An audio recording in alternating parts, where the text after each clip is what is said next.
Selamat sore. Ini saya berkomentar,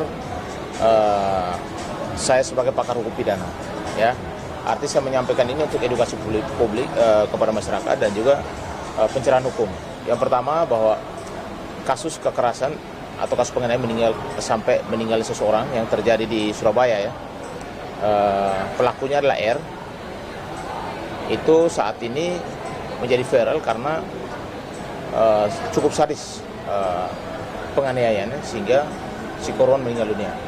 Saat ini pelaku sudah ditahan di Polrestabes Surabaya dan telah ditetapkan sebagai tersangka, bahkan sudah ditahan, ya. Dan saya lihat bahwa dalam proses hukum itu pasal yang disangkakan 351 ayat 3, artinya penganiayaan sampai menimbulkan si korban meninggal dunia dengan ancaman hukuman 12 tahun. Tapi perlu saya sampaikan, itu bisa berkembang. Kalau polisi tahu bahwa motif pembunuhan itu adalah kasus pembunuhan, apalagi pembunuhan berencana, artinya pasal 338 atau bisa aja dijerat dengan pasal 340 kalau memang itu pembunuhan berencana atau kasus pembunuhan itu loh. Dan itu ancaman lumayan berat itu. Kalau 338 15 tahun ancaman hukuman. Kalau 340 dengan perencanaan berarti pidana mati atau seumur hidup atau 20 tahun. Makanya kita lihat perkembangan. Memang sekarang polisi harus menggunakan pasal 351 ayat 3 karena memang asal muasal itu kan adanya penganiayaan. Hubungan itu baik, ya, tidak ada perencanaan dan lain sebagainya. Tapi karena dengan adanya penganiayaan yang kalau menurut saya cukup sadis ini kan menimbulkan kecurigaan publik. Pelaku ini jangan-jangan ada masalah kejiwaan, ya.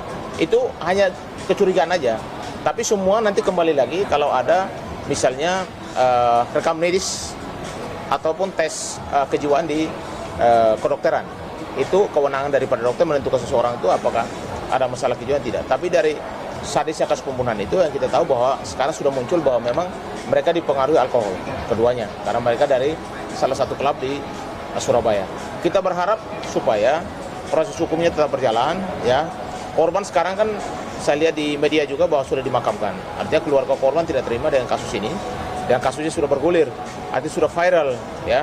Bahwa mereka dua belum ada ikatan suami istri, masih dalam tahapan, ya, informasinya bahwa tahapannya adalah masih dalam tahapan pacaran. Ya, kita sih berharap semoga kasus seperti ini jangan terjadi lagi, ya, karena juga menimbulkan duka dalam, ya, terhadap keluarga dan juga menjadi kegaduhan lagi setelah si Dandi, ya, kalau tidak salah, ini muncul lagi anak pejabat yang melakukan tindakan pidana, apalagi sampai meninggal dunia. Kalau si Dandi kan sampai penganiayaan berat, ya. Korban masih hidup karena memang rumah sakit atau perawatannya cukup canggih. Kalau ini sampai meninggal dunia, gitu. Itu makanya saya bilang kalau ada dugaan masalah kejiwaan itu bukan kita harus menentukan, itu harus dokter atau psikiater yang harus menentukan dan lihat dari rekam medisnya apakah ada masalah kejiwaan atau tidak. Kita tidak bisa menduga-duga, ini masalah hukum. Kita harus bicara fakta dan harus ada lembaga yang resmi. Tidak boleh kita yang menyampaikan itu, ya. Ini fenomena, ya, gaya hedon pejabat dan anak pejabat ini sehingga menjadi suatu kebiasaan dia, mungkin karena kemewahan dan lain hedonnya itu sehingga mereka tidak terkontrol jiwanya, gitu loh.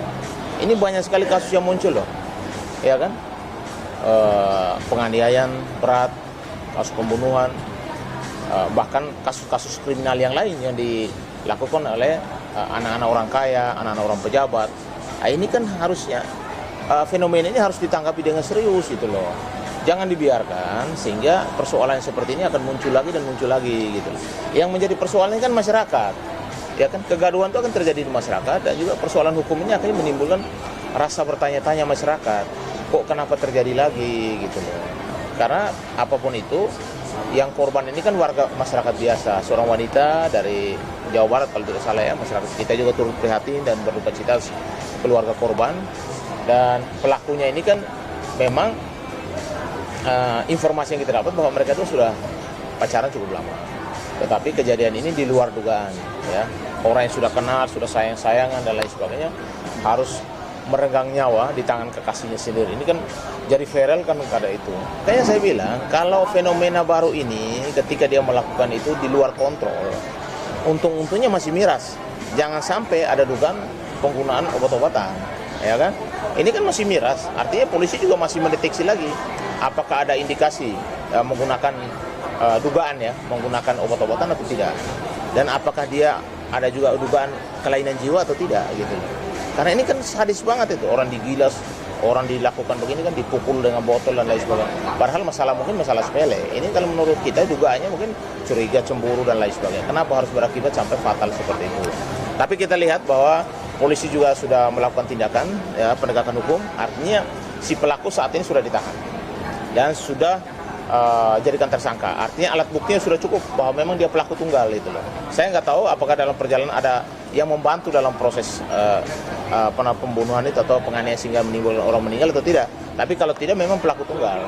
Ya, makanya kita nggak bisa seret-seret orang lain kalau tidak ada yang terlibat dalam urusan itu. Sebenarnya mau siapapun itu tergantung didikan aja sih sebenarnya. Mau anak pejabat, anak petani, saya juga anak petani, biasa aja kan. Mau siapapun itu, mau anak orang kaya, intinya adab itu lebih tinggi daripada ilmu gitu loh. Dan orang harus dari kecil sudah diajarkan beretika, harus menghormati, menghargai orang lain, dan juga jangan suka main kekerasan. Keras itu seperti apa? Kalau laki berkelahi itu wajar aja, tapi kalau sudah sampai tindakan seperti ini, berarti kan polisi pasti mencari motifnya dong. Motifnya apa sampai harus merenggang nyawa gitu. Makanya pasal yang disangkakan masih 351 ayat 3. Bisa saja berubah pasalnya kalau ketemu motifnya gitu. Kan tergantung pasalnya. Kalau pasalnya itu berubah menjadi kasus pembunuhan, ya kan, 338, atau berubah jadi pasal kasus pembunuhan berencana 340, berarti pidana mati. Ya kan? Itu kalau misalnya dalam perkembangan diketahui motifnya, ternyata ada perencanaan, ternyata sebelumnya mereka ada ini dan lain sebagainya. Ataukah mungkin ada sifat atau unsur lain di balik kejadian ini. Kan semua ini masih dalam tahapan proses kan itu. Walaupun dia sudah tersangka, polisi juga tidak mungkin diam. Mungkin tes alkohol, tes mungkin penggunaan obat, tes psikiater untuk kejiwaannya dan lain sebagainya. Itu semua tidak bisa kita bicara sini. Saya hanya bicara terkait dengan pasal yang disangkakan dan hukum pidana yang akan dia alami ketika pasal-pasal ini dipasang kan gitu.